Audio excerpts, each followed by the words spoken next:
ಹೆಗಡೆ ಅವರ ವಾದ ಇದರಲ್ಲಿ ಏನಿದೆ ಅಂದ್ರೆ ಅಭಿವ್ಯಕ್ತಿ ಸ್ವಾತಂತ್ರ್ಯದಲ್ಲಿ ಬಟ್ಟೆ ಅವರ ಇಚ್ಛೆಯ ಬಟ್ಟೆಯನ್ನ ತೊಡೋಕೆ ಹಕ್ಕಿದೆ ಅಂತ ಹೇಳಿ ವಾದವನ್ನ ಮಂಡನೆ ಮಾಡಿದ್ದಾರೆ. ಅವರವರ ಅಭಿವ್ಯಕ್ತಿ ಸ್ವಾತಂತ್ರ್ಯ ಏನಿದೆಯೋ ಅದನ್ನ ಕಸಿದುಕೊಳ್ಳುವುದಕ್ಕೆ ಸಾಧ್ಯವಿಲ್ಲ ಅಂತ. ಬಟ್ಟೆಯೂ ಕೂಡ ಅದರಲ್ಲಿ ಒಂದು, ಅವರ ಇಚ್ಛೆಯಂತೆ ಬಟ್ಟೆಯನ್ನ ಅವರು ಧರಿಸಬಹುದಾದ ಹಕ್ಕನ್ನ ಹೊಂದಿದ್ದಾರೆ. ಭಾರತದ ಸಂವಿಧಾನ ಬೇರೆ ಯಾವ ದೇಶದಲ್ಲೂ ಕೂಡ ಇಲ್ಲ. ಸಂವಿಧಾನದ 25ನೇ ವಿಧಿ ಸಿಖ್ಖರಿಗೆ ಚಾಕು ಇರಿಸಿಕೊಳ್ಳಲು ಅವಕಾಶ ನೀಡಿದೆ. ಅವರವರ ಆಚರಣೆಗಳಂತೆ ವ್ಯಕ್ತಿ ನಡೆದುಕೊಳ್ಳಬಹುದು. ಈಗ ಶಾಲೆಗೆ ತೆರಳುವ ಪ್ರಶ್ನೆಯನ್ನ ಪರಿಹರಿಸಿ ಹಿಜಾಬ್ನಂತಹ ದೊಡ್ಡ ಪ್ರಶ್ನೆಯನ್ನ ಆಮೇಲೆ ಇತ್ಯರ್ಥ ಮಾಡಿ ಮಧ್ಯಂತರ ಆದೇಶಕ್ಕೆ ಮತ್ತೆ ಮನವಿಯನ್ನ ಮಾಡಿಕೊಂಡಿದ್ದಾರೆ ಸಂಜಯ್ ಹೆಗಡೆಯವರು. ಯಾವೆಲ್ಲ ಅಂಶಗಳನ್ನ ಮುಂದಿಟ್ಕೊಂಡು ವಾದವನ್ನ ಮಂಡನೆ ಮಾಡ್ತಾ ಇದ್ದಾರೆ, ಸಂವಿಧಾನದಲ್ಲಿ ಇರುವಂತಹ ಒಂದಷ್ಟು ಹಕ್ಕುಗಳ ಬಗ್ಗೆಯೂ ಕೂಡ ವಾದ ಮಂಡನೆಯ ಸಂದರ್ಭದಲ್ಲಿ ಪ್ರಸ್ತಾಪ ಆಗೇ ಆಗುತ್ತೆ. ಆ ನಿಟ್ಟಿನಲ್ಲಿ ಅಭಿವ್ಯಕ್ತಿ ಸ್ವಾತಂತ್ರ್ಯದ ಬಗ್ಗೆ ಇಲ್ಲಿ ಸಂಜಯ್ ಹೆಗಡೆಯವರು ವಾದವನ್ನ ಮಂಡಿಸಿದ್ದಾರೆ. ಒಬ್ಬ ವ್ಯಕ್ತಿಗೆ ಅಭಿವ್ಯಕ್ತಿ ಸ್ವಾತಂತ್ರ್ಯ ಅನ್ನೋದು ಇರುತ್ತೆ, ಬಟ್ಟೆಯೂ ಕೂಡ ಆತನ ಇಚ್ಛೆಯಂತೆಯೇ ತೊಡುವಂತಹ ಹಕ್ಕು ಆತನಿಗೆ ಇದೆ, ಅದಕ್ಕೆ ಅಲೌ ಮಾಡಿಕೊಡ್ಬೇಕು ಅಂತ ಹೇಳಿದ್ದಾರೆ. ಹಿಜಾಬ್ ಸಂಘರ್ಷ ಏನಿದೆಯೋ, ವಿವಾದ ಏನಿದೆಯೋ, ಗೊಂದಲ ಏನಿದೆಯೋ ಇದನ್ನ ಮತ್ತೆ ಪರಿಹಾರ ಮಾಡೋಣ. ಬಟ್ ವಿದ್ಯಾರ್ಥಿಗಳ ಶಾಲಾ ವಿಚಾರಕ್ಕೆ ಸಂಬಂಧಪಟ್ಟಂತೆ ಎದ್ದಿರುವಂತಹ ಸಮಸ್ಯೆಯನ್ನ ಫಸ್ಟ್ ಪರಿಹಾರ ಮಾಡಿ ಎಂದಿದ್ದಾರೆ.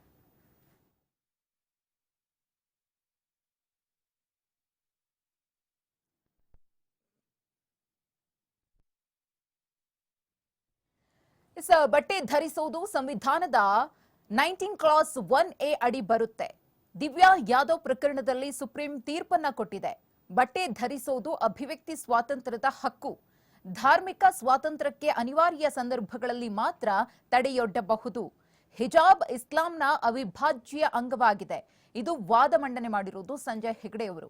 ಹಿಜಾಬ್ ನಿಷೇಧಿಸುವ ಅನಿವಾರ್ಯ ಸಂದರ್ಭ ಎದುರಾಗಿದ್ಯಾ? ಕರ್ನಾಟಕದಲ್ಲಿ ಅಂತಹ ಯಾವ ಸಂದರ್ಭ ಎದುರಾಗಿದೆ?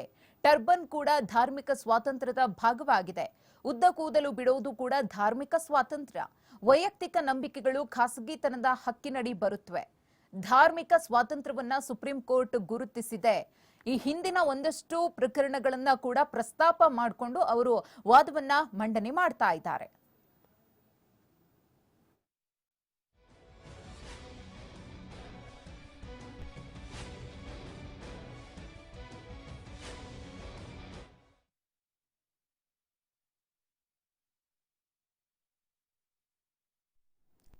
ಕಾರಣವಿಲ್ಲದೆ ಹಕ್ಕುಗಳನ್ನ ಕಿತ್ಕೊಳ್ಳೋದು ಸರಿಯಲ್ಲ ಅನ್ನೋ ವಿಚಾರವೂ ಕೂಡ ವಾದ ಮಂಡನೆಯ ಸಂದರ್ಭದಲ್ಲಿ ಪ್ರಸ್ತಾಪ ಆಗಿದೆ. ಇದೆಲ್ಲವೂ ಕೂಡ ಸುಪ್ರೀಂ ಕೋರ್ಟ್ನ ಹಳೆಯ ತೀರ್ಪುಗಳಲ್ಲಿವೆ. ಸಂವಿಧಾನವು ಎಲ್ಲಾ ನಾಗರಿಕರ ಹಿತಾಸಕ್ತಿಯನ್ನ ರಕ್ಷಿಸಬೇಕಿದೆ ಅಂತ ಹೇಳಿ ಸಂಜಯ್ ಹೆಗಡೆಯವರು ವಾದವನ್ನ ಮಂಡನೆ ಮಾಡಿದ್ದಾರೆ.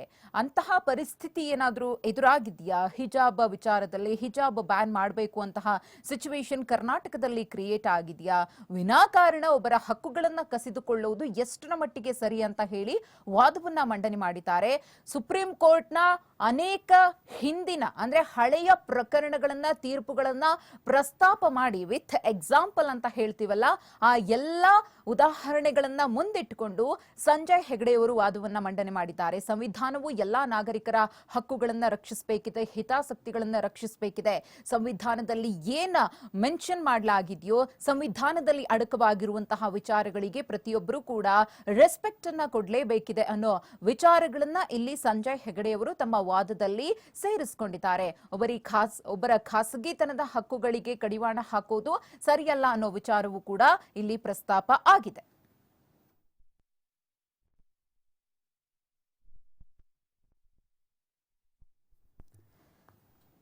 ಸಿಜೆ ನೇತೃತ್ವದ ತ್ರಿಸದಸ್ಯ ಪೀಠದಲ್ಲಿ ಹಿಜಾಬ್ ಸಂಘರ್ಷದ ವಿಚಾರಣೆ ಮುಂದುವರೆದಿದೆ.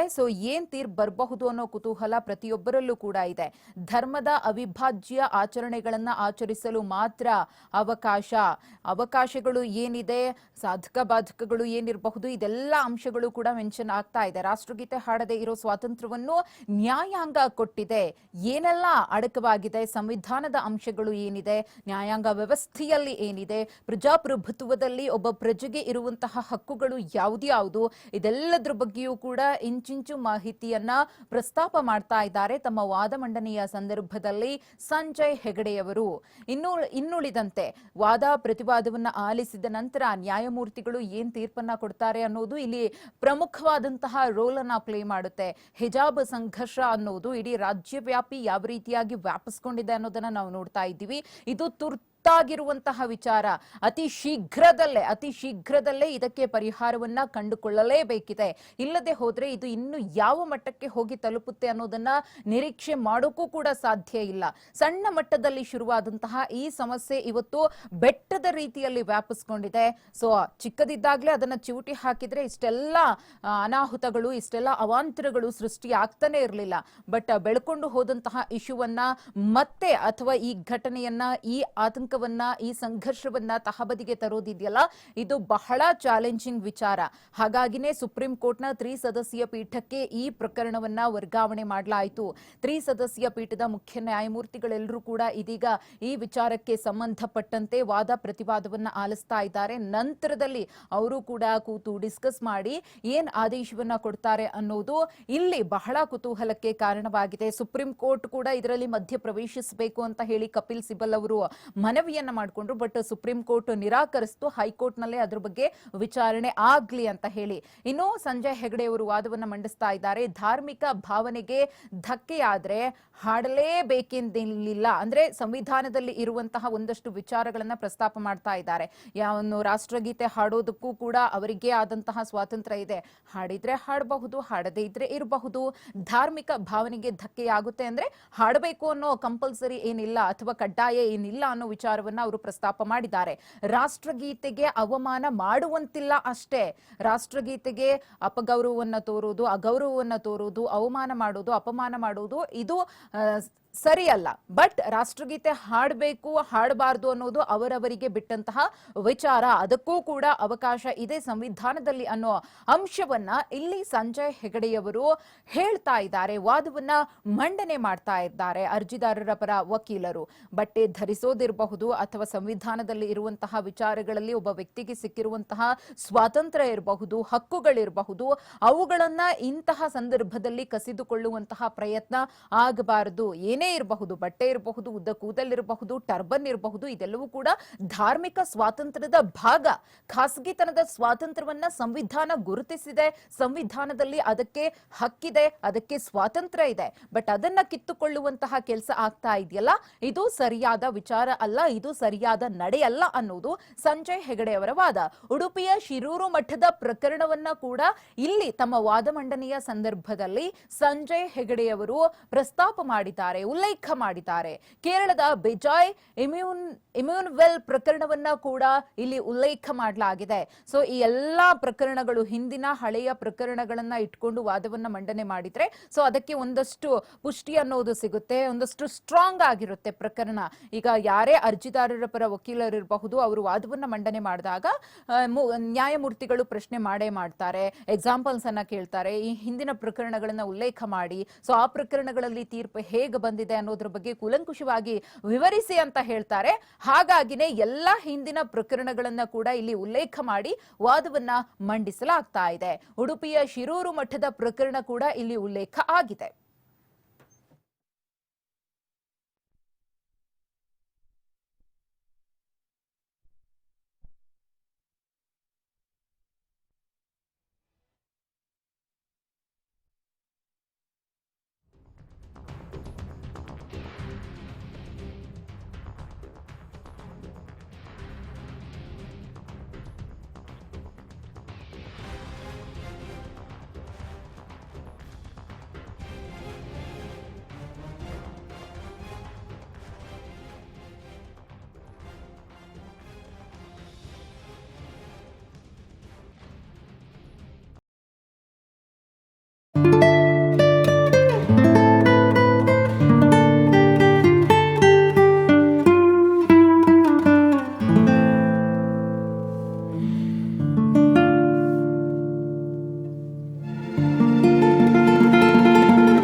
ಹಿಜಾಬ್ ಸಂಘರ್ಷಕ್ಕೆ ಸಂಬಂಧಪಟ್ಟಂತೆ ಇವತ್ತು ಹೈಕೋರ್ಟ್ನ ತ್ರಿಸದಸ್ಯ ಪೀಠದಲ್ಲಿ ವಿಚಾರಣೆ ನಡೀತಾ ಇದೆ. ಅರ್ಜಿದಾರರ ಪರ ವಕೀಲರು ವಾದವನ್ನ ಮಂಡನೆ ಮಾಡ್ತಾ ಇದ್ದಾರೆ.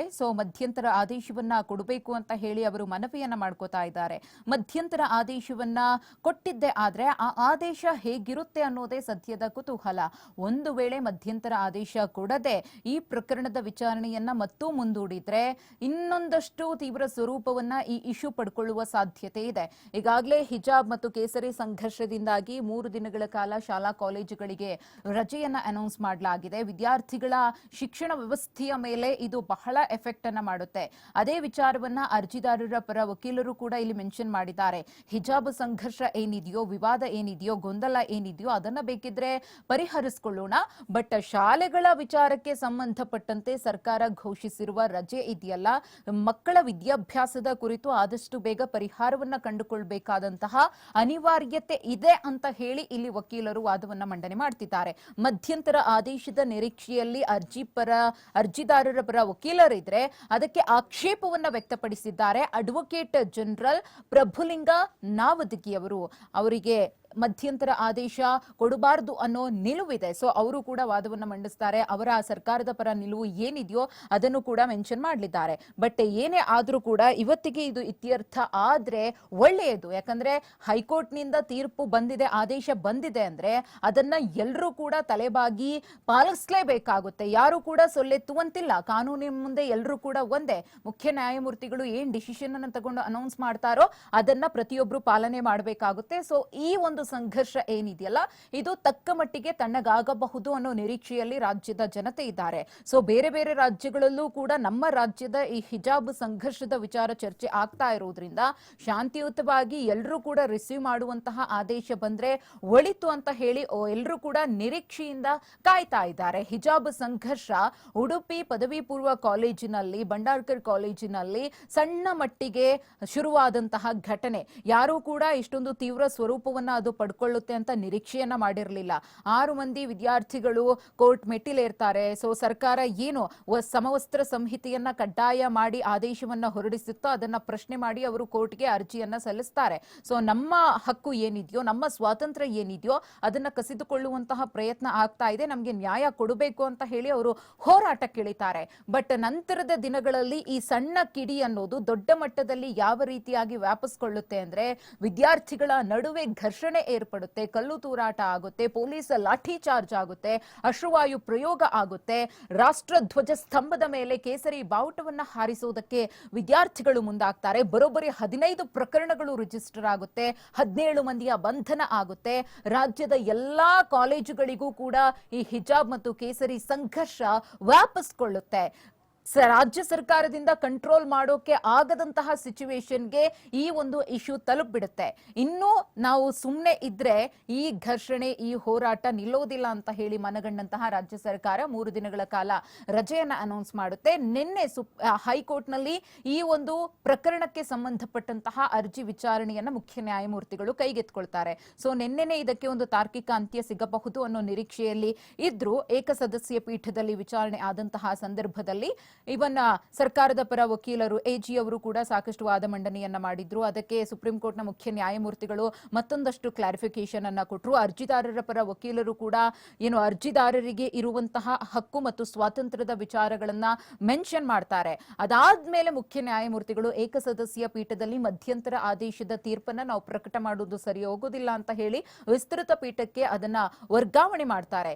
ಈ ಧರ್ಮ ಅಥವಾ ಮತೀಯ ವಿಚಾರಗಳನ್ನೋದಿದೆಯಲ್ಲ, ಇದು ಬಹಳ ಸೂಕ್ಷ್ಮ ವಿಚಾರಗಳು. ನಾವೊಂದು ಸ್ಟೇಟ್ಮೆಂಟ್ ಕೊಡಬೇಕು ಅಂದ್ರೂ ಕೂಡ 1000 ಬಾರಿ ಯೋಚನೆ ಮಾಡಬೇಕಾಗುತ್ತೆ. ಯಾಕಂದ್ರೆ ಯಾರ ಮನಸ್ಸಿಗೂ, ಯಾರ ಧಾರ್ಮಿಕ ಭಾವನೆಗಳಿಗೂ ಧಕ್ಕೆ ಆಗದ ರೀತಿಯಲ್ಲಿ ಒಬ್ಬ ವ್ಯಕ್ತಿ ಈ ಪರಿಸ್ಥಿತಿಯನ್ನ ನಿಭಾಯಿಸಬೇಕಾಗುತ್ತೆ. ಇಲ್ಲದೆ ಹೋದ್ರೆ ಈ ಸಂಘರ್ಷ ಅನ್ನೋದಿದೆಯಲ್ಲ, ಈಗ ನಾವು ನೋಡ್ತಾ ಇದ್ದೀವಲ್ಲ, ಇದಕ್ಕಿಂತ ದೊಡ್ಡ ಲೆವೆಲ್ಗೆ ಹೋಗಿ ರೀಚ್ ಆಗುವ ಸಾಧ್ಯತೆ ಕೂಡ ಇರುತ್ತೆ. ಅದನ್ನೇ ಮನಗಂಡಿರುವಂತಹ ಹೈಕೋರ್ಟ್ ತ್ರಿಸದಸ್ಯ ಪೀಠಕ್ಕೆ ವರ್ಗಾವಣೆ ಮಾಡುತ್ತೆ. ತೀವ್ರ ವಿವಾದವಾಗಿರುವಂತಹ ಈ ಹಿಜಾಬ್ ಪ್ರಕರಣ ವೈಯಕ್ತಿಕ ಕಾನೂನು ಮತ್ತು ಮೂಲಭೂತ ಸ್ವಾತಂತ್ರ್ಯಕ್ಕೆ ಸಂಬಂಧಪಟ್ಟಂತೆ ಸಂವಿಧಾನದ ಅಡಿ ಅನೇಕ ಪ್ರಶ್ನೆಗಳು ಅಡಗಿರೋದ್ರಿಂದ ತ್ರಿಸದಸ್ಯ ಪೀಠವೇ ಇದಕ್ಕೆ ಸೂಕ್ತ ಅಂತ ಹೇಳಿ ತ್ರಿಸದಸ್ಯ ಪೀಠದಲ್ಲಿ ಈ ಹಿಜಾಬ್ ಅರ್ಜಿ ವಿಚಾರಣೆಗಳನ್ನ ನಡೆಸಲಾಗ್ತಾ ಇದೆ. ನ್ಯಾಯಮೂರ್ತಿ ಕೃಷ್ಣ ದೀಕ್ಷಿತ್, ನ್ಯಾಯಮೂರ್ತಿ JM ಖಾಜಿ ಅವರ ಪೀಠ ವಿಚಾರಣೆಯನ್ನ ಮಾಡ್ತಾ ಇದೆ. ಜೊತೆಗೆ ಮತ್ತೊಬ್ರು ಮುಖ್ಯ ನ್ಯಾಯಮೂರ್ತಿಗಳು ಕೂಡ ಇದರ ವಾದ ಪ್ರತಿವಾದವನ್ನ ಆಲಿಸ್ತಾ ಇದ್ದಾರೆ. ನಂತರದಲ್ಲಿ ಏನ ನಿರ್ಧಾರ ಆಗುತ್ತೆ ಅನ್ನೋದು ಬಹಳ ಕುತೂಹಲಕಾರಿ ವಿಚಾರ. ಇದು ತುರ್ತು ವಿಚಾರ ಆಗಿರೋದ್ರಿಂದ ಇವತ್ತೇ ಇದಕ್ಕೆ ಫುಲ್ ಸ್ಟಾಪ್ ಬೀಳುತ್ತಾ ಅಥವಾ ಇದು ಮತ್ತೆ ಮುಂದೂಡಿಕೆ ಆಗುತ್ತಾ ಪ್ರಕರಣದ ವಿಚಾರಣೆ ಅನ್ನೋ ಕುತೂಹಲ ಇದೆ.